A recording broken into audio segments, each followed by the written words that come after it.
Hello, today we're going to make a new 2014 calendar using these free printables. Just click on the link below and you can try it out with your printer to see how to get it to print front and back in this book style. And so first I'm just going to start by scoring these pages right down the middle, and they're just printed on 8.5 by 11 copy paper. And then after just a little bit of fiddling, I found which order they go in. And then I simply am going to take a glue stick and just put glue all the way around the edges and a little bit in the middle to hold these pages together very securely. The reason I'm using a glue stick is because I get better coverage this way than using my tape runner, which will leave the edges possibly loose, and it's kind of hard to get up against the edges. So the glue stick works great. So as you can see, I'm being very generous with the glue stick. And then I just line up as best as I can these pages. And then I simply do this for every single page. And I believe there's only 3 times you have to do this with these printables.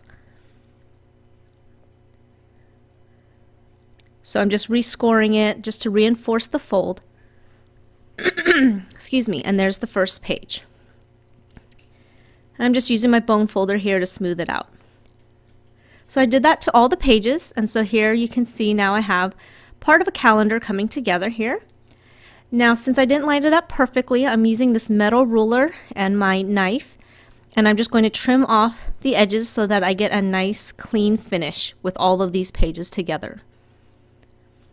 And use a metal ruler because a plastic ruler will not work. It'll get cut. And then I also did this a little bit on the top and the bottom as well, just to clean it up and make it look a little more finished.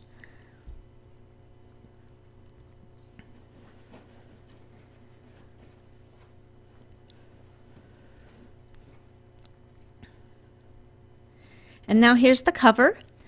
It's a 1/4 inch bigger all the way around than the paper. And so I just have 2 designer papers here, and I'm just going to use my tape runner this time and just get up right along the edges as close as I can anyway.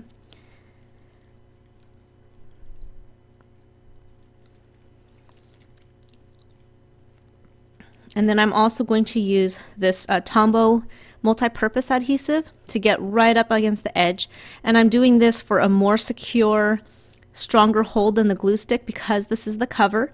The cardstock is a bit heavier and thicker than the copy paper, and then it's going to have a little bit more wear and tear because it is the cover. So that's why I use the tape runner and the Tombow multi-purpose adhesive.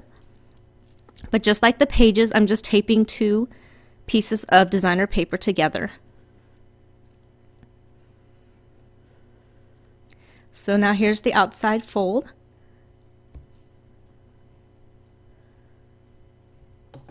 Simply line up the pages and you get a nice little border all the way around the edge.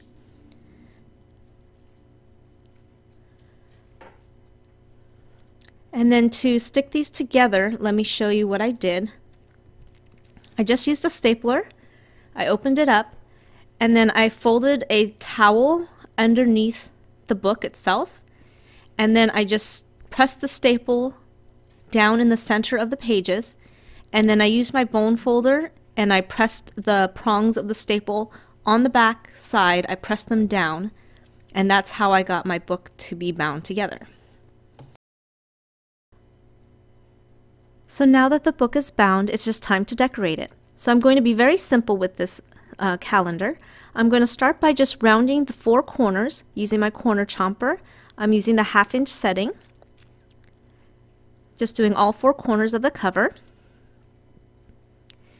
And then to help cover the binding, I used some washi tape from, I believe it was Basic Gray. And then these are some Basic Gray stickers. I'm going to put the date.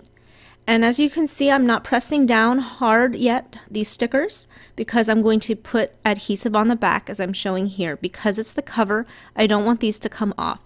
So I'm using my tweezers and then placing adhesive on the back of each sticker and then placing them. This will ensure that they stay put. Then I'm using this stamp. It's from Allison Craft from Webster's Pages. It's called Happy Day stamp set. And then again, very simply just stamping 2 of the images from that set, one in gray and then one in the, I forgot what the color of that blue was from Stampin' Up.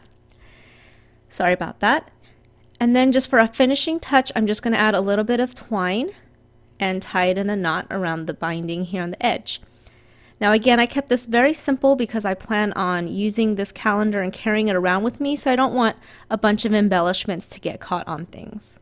So there it is, very simple, and now I have my own little calendar for the new year.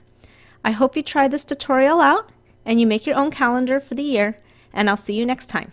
Thanks for watching. Bye-bye.